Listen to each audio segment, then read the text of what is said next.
Tenía 27 años y aquí os voy a contar lo que sucedió cuando decidí que mi vida ya no tenía sentido. De repente estaba pasando a otra esfera. Mi alma se separaba de mi cuerpo como un zumbido que se hacía cada vez más fuerte y aumentaba hasta convertirse en un gemido a medida que la vibración de la muerte me arrastraba más profundamente. Me di cuenta de que había una gran pantalla frente a mí. Me vi arrastrado a una presentación tridimensional de mi vida, que se desarrollaba cronológicamente ante mis ojos mientras percibía cada parte de ella desde todos los ángulos. Sabía exactamente cómo se sentían todas las personas que habían tratado conmigo. Lo más importante es que se mostraron con todo detalle cómo fue realmente mi infancia.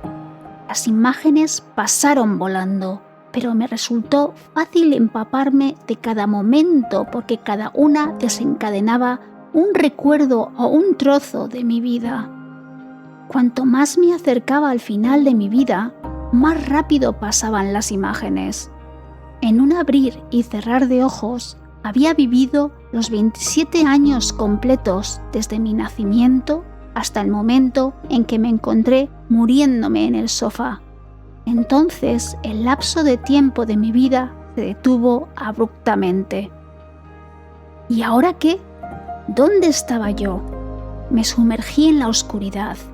Mis ojos parecieron adaptarse y pude ver con claridad, aunque no había luz. La oscuridad se extendía en todas las direcciones y parecía no tener fin. Pero no era solo negrura, sino un vacío infinito. Era completamente envolvente. Giré la cabeza para explorar la densa negrura y vi a un puñado de personas de pie a mi derecha, hombro con hombro. Todos eran adolescentes. ¡Oh, debemos ser los suicidas! Riendo, abrí la boca, pero antes de que pudiera formular las palabras, estas salieron a borbotones. No estaba seguro de si había pensado las palabras o había intentado decirlas, pero eran audibles sin que tuviera que mover los labios.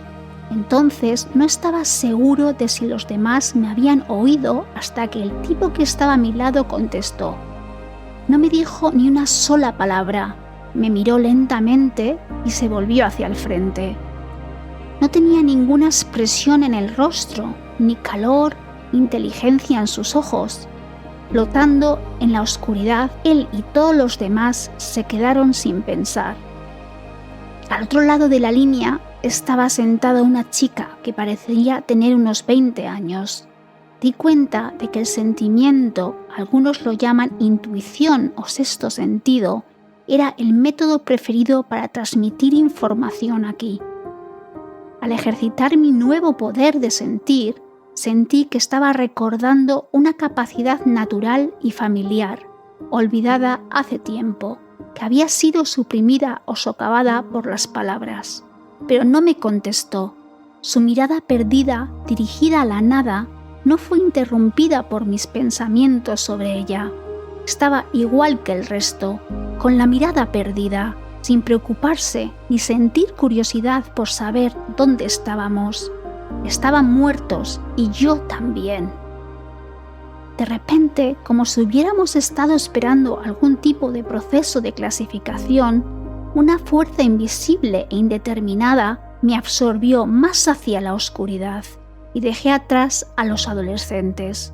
Aterricé en el borde de un reino sombrío que flotaba en la oscuridad y llegaba hasta los límites de mi visión. Sabía que estaba en el infierno, pero este no era el típico infierno de fuego y azufre del que había oído hablar cuando era pequeño. Me vino a la cabeza la palabra purgatorio. Hombres y mujeres de todas las edades, pero ningún niño, estaban de pie en cuclillas o caminaban por el recinto. Algunos murmuraban para sí mismos. La oscuridad provenía de su interior, irradiando una aura que podía sentir. estaban completamente preocupados por sí mismos, cada uno de ellos demasiado atrapado en su propia miseria como para entablar cualquier intercambio mental o emocional. Pudieron ponerse en contacto, pero la oscuridad les incapacitó para actuar. Poco a poco fui consciente de los sonidos de un balbuceo caleidoscópico de voces. Me di cuenta de que en este reino los pensamientos eran el modo de comunicación. A mi alrededor podía oír el zumbido de los pensamientos, como si estuviera en un cine, lleno de gente con luces tenuas que captaban los sonidos de las conversaciones en voz baja. A mi lado estaba sentado un hombre que parecía tener unos 60 años. Los ojos de este hombre eran completamente incomprensibles. Estaba en cuclillas, patéticamente en el suelo, y estaba envuelto en una sucia túnica blanca, pero no irradiaba nada, ni siquiera autocompasión. Tuve la sensación de que había absorbido todo lo que había que saber aquí y había decidido dejar de pensar. Estaba completamente agotado y solo esperaba. Sabía que su alma se había estado pudriendo aquí desde siempre. En esta oscura prisión, un día bien podría ser 1000 días o 1000 años. Estaba seguro de que este hombre, al igual que la mujer de mediana edad, se había suicidado. Sus ropas sugerían que podría haber vivido en la tierra durante el ministerio terrenal de Jesucristo. Me pregunté si sería Judas Iscariote, que había traicionado al Salvador y luego se había ahorcado. Sentí que debía avergonzarme por pensar estas cosas en su presencia, donde podían oírme. Mientras mi mente buscaba más información, sentí una gran decepción. Podía sentir y conocer todo lo que me rodeaba con solo hacerme una pregunta o mirar en cualquier dirección. Las posibilidades de aprender eran infinitas, pero no tenía libros, ni televisión, ni amor, ni intimidad, ni sueño, ni amigos, ni luz, ni crecimiento, ni felicidad, ni alivio, ni conocimientos que adquirir, ni forma de utilizarlos. Pero aún peor era mi creciente sensación de estar completamente solo. Incluso escuchar el enfado de otra persona es una forma de conexión tangible, aunque sea desagradable.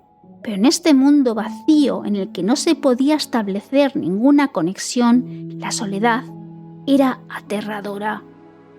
Entonces oí una voz de tremendo poder, no fuerte, sino como una estruendosa ola de sonido que se abatía sobre mí. Una voz que portaba una rabia tan feroz que podía destruir el universo con una palabra, y que al mismo tiempo portaba un amor tan fuerte e inquebrantable que, como el sol, podía arrancar la vida de la tierra.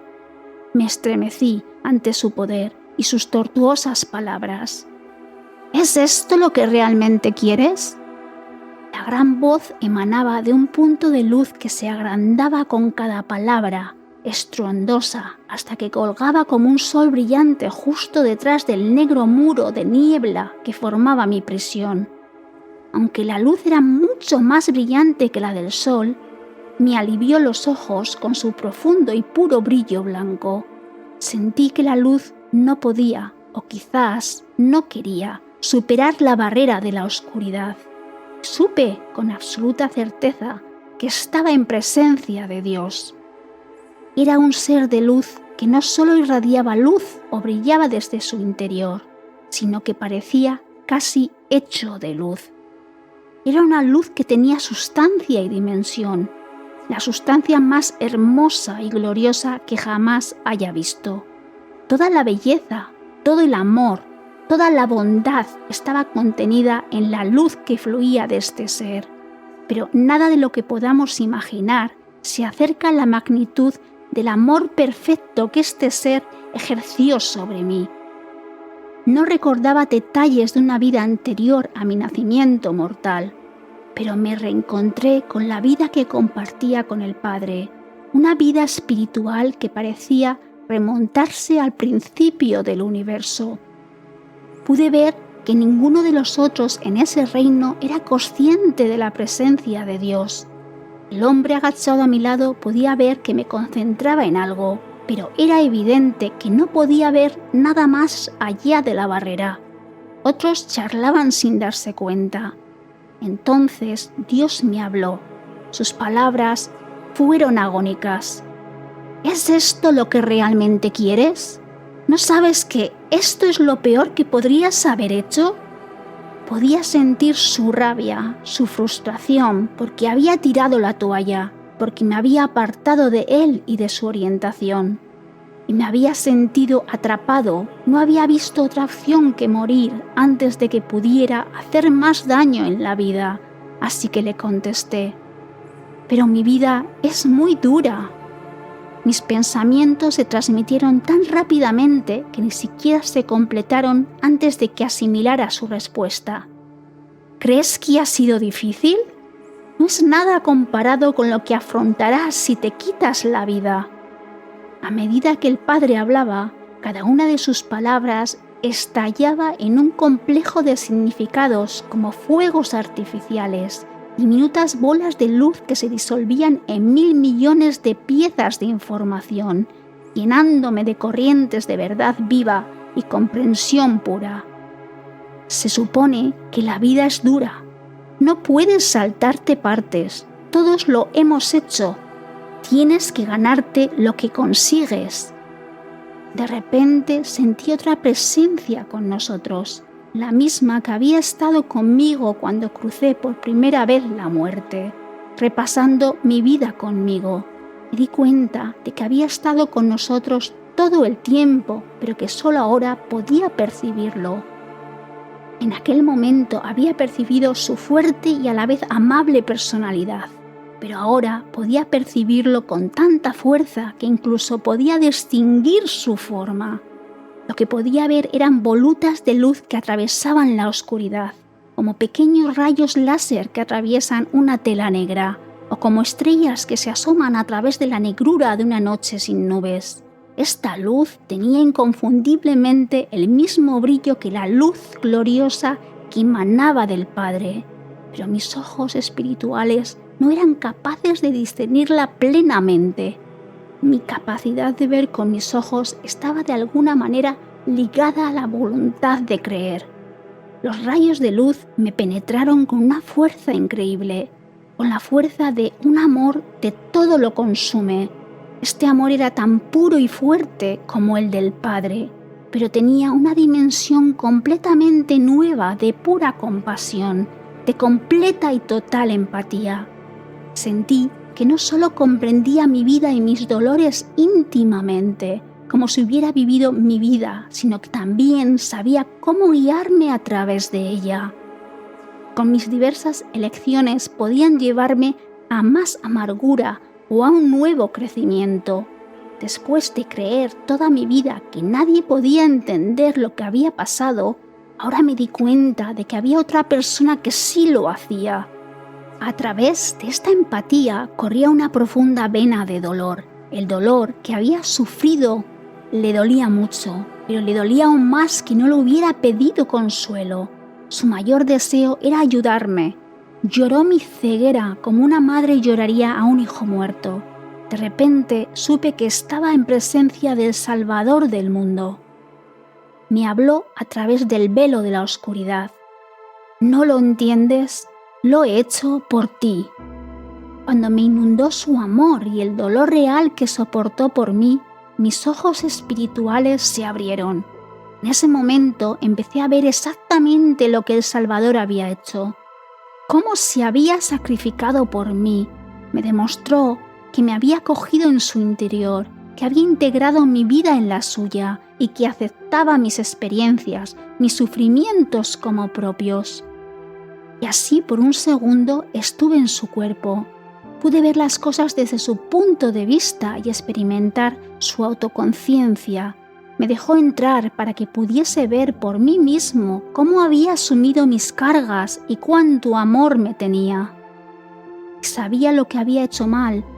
Había dudado de su existencia. Había cuestionado la autenticidad de las Escrituras porque lo que afirmaban parecían demasiado bueno para ser verdad. Esperaba que hubiera algo de verdad en la idea de un Salvador que dio su vida por mí, pero tenía miedo de creer realmente. Creer sin ver nada requiere una gran confianza. Mi confianza había sido violada tantas veces en mi vida que me quedaba muy poca. Y así me había aferrado tanto a mi dolor que estaba más dispuesto a acabar con mi vida que a desahogarme y arriesgarme a que hubiera un Salvador. Quería consolarme y abrazarme, pero nos separaban mis reacciones a las lecciones de la vida. Había estado a mi lado toda la vida, pero no había confiado en Él.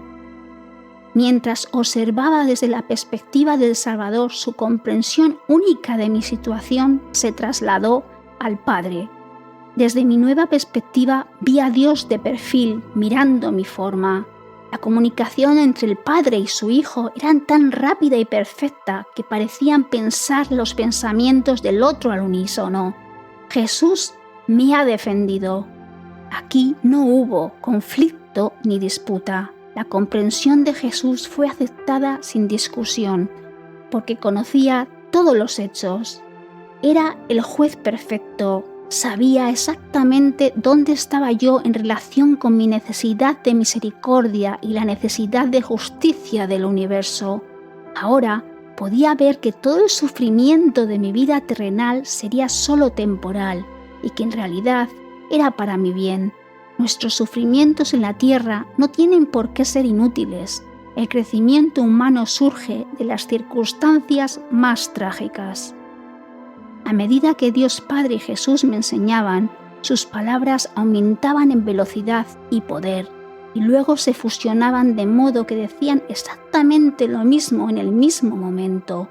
Compartían una sola voz, una sola mente y un solo propósito, y me inundaron de puro conocimiento. Aprendí que al igual que hay leyes de la naturaleza, leyes de la física y leyes de la probabilidad, también hay leyes espirituales. Una de estas leyes espirituales establece que por cada acción dañina hay que pagar un precio en forma de sufrimiento. Era dolorosamente consciente del sufrimiento que había causado a mi familia y a otras personas por mis propias debilidades. Pero ahora me daba cuenta de que al poner fin a mi vida estaba destruyendo la red de relaciones de las personas de la tierra y podía cambiar drásticamente la vida de millones de personas, porque todos estamos unidos y los efectos negativos de una decisión pueden afectar al mundo entero. Mis hijos se verían ciertamente muy perjudicados por mi suicidio. Se me dio una visión de su futuro, no de los acontecimientos de sus vidas, sino la energía y el carácter que tendrían sus vidas. Al descuidar mis deberes terrenales, influiría en mis hijos, especialmente en mi hijo mayor, que tomaría decisiones que le alejarán de su destino divino. Antes de que naciera Alex, me dijeron que había aceptado realizar ciertas tareas durante su vida en la Tierra. Su tarea no me fue revelada, pero intuía la energía que tendría su vida hasta sus años de joven adulto. Me dijeron que mis hijos eran espíritus grandes y poderosos y que yo no los merecía hasta ese momento de mi vida. Me dieron una visión de lo mucho que Dios ama a mis hijos y de cómo estaba violando la santa voluntad de Dios con mi insensible desprecio por su bienestar. Entonces se me mostró cómo perjudicaría a otras personas cercanas a mí si me quitaban la vida y con ello a otras innumerables personas. Había gente en la tierra que nunca conocería y que se vería afectada por mi suicidio. A causa de la ira y el dolor que les infligiría, mis seres queridos no podrían conservar el bien que debían transmitir a los demás. Yo sería responsable del daño o de la falta de bien que hicieran al hundirse en el dolor de mi muerte egoísta, y lo pagarían muy caro, pues las leyes espirituales dictan que todo daño, incluso la falta de bien, resultante de mi muerte será castigada con una medida de sufrimiento. Aunque no pudiera prever los efectos de mi muerte, sería responsable de ello.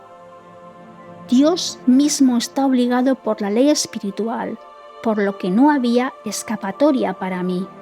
Se me mostró que el reino de las tinieblas era literalmente un tiempo muerto espiritual para mí, un lugar en el que debía comprender la gravedad de mis ofensas y pagar el precio.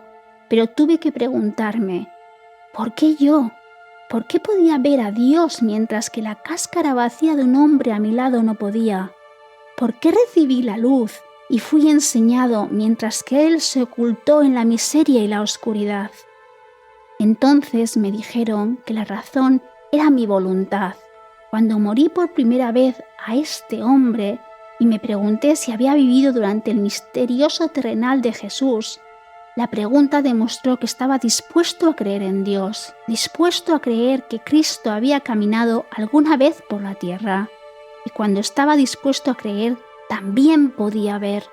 La voluntad y la capacidad son la misma cosa. A mi alrededor, en el mundo oscuro, había personas con distintos grados de disposición, comprensión y capacidad para ver que Jesucristo estaba con nosotros todo el tiempo. No sé si los demás hablaban con Dios de la misma manera que yo, o si hablaban con otros mensajeros de la luz que yo aún no podía ver, pero estoy seguro de que no todos se limitaron a murmurar para sí mismos. Y pude ver que mi tiempo de espera espiritual podría haber durado solo un momento, o que me llevó miles de años salir de esa oscura prisión, dependiendo de cuándo llegara al punto en que estuviera preparado para ver la luz. ¿Y qué hay de la ley espiritual que me exigía sufrir por el daño que ya había hecho en la vida, hasta mi suicidio? Me dijeron que la deuda ya estaba pagada y que el sacrificio ya estaba hecho. En el huerto de Getsemaní, Jesucristo había experimentado todo el sufrimiento que ha tenido o tendría lugar en la vida de todo ser humano nacido en esta tierra. Él experimentó mi vida, llevó mis pecados, tomó mi dolor sobre sí, pero para que la agonía que Jesús soportó por mí contara, para que ocupara mi lugar en el cumplimiento de la ley espiritual, tuve que aceptar su don. Mi corazón se rompió cuando me di cuenta de que no solo había hecho daño a mi familia, que son hijos amados de Dios, sino que también había causado sufrimiento a mi Salvador, que tenía un amor y una compasión tan amplios por mí, y todo porque me había dejado moldear por las debilidades de otras personas. Ahora mi percepción cambió, la oscuridad pareció aclararse un poco. Cuando entré por primera vez en la prisión oscura, mi visión solo percibía las cosas y las personas del reino de la oscuridad. Pero en cuanto tomé suficiente luz de Dios y de Jesús, mis ojos espirituales se abrieron a otra dimensión en la oscuridad. Ahora podía ver que había seres de luz a mi alrededor. El infierno es también una cierta dimensión, pero es principalmente un estado de ánimo. Cuando morimos, estamos atados por lo que pensamos. En la mortalidad, nuestros pensamientos son tanto más condenables cuanto que se hacen más sólidos cuando actuamos sobre ellos, permitiendo que surja la oscuridad en los demás y nosotros mismos. Estuve en el infierno mucho antes de morir y no me di cuenta. Pero cuando morimos, nuestro estado de ánimo se hace mucho más evidente porque nos reunimos con los que piensan como nosotros. Este orden es natural y corresponde a la forma en que queremos vivir mientras estamos en este mundo.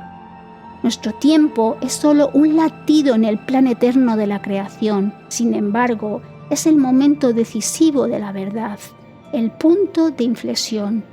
Determina cómo existirá nuestro espíritu para siempre, tanto en el futuro como en el pasado. Con cada partícula de luz que aceptaba, me volvía cada vez menos parte del lugar de la oscuridad. No había sentido que me elevaba de la superficie, pero ahora estaba flotando por encima del campo de la oscuridad, en el reino de los espíritus de la luz, que correteaban a mi alrededor.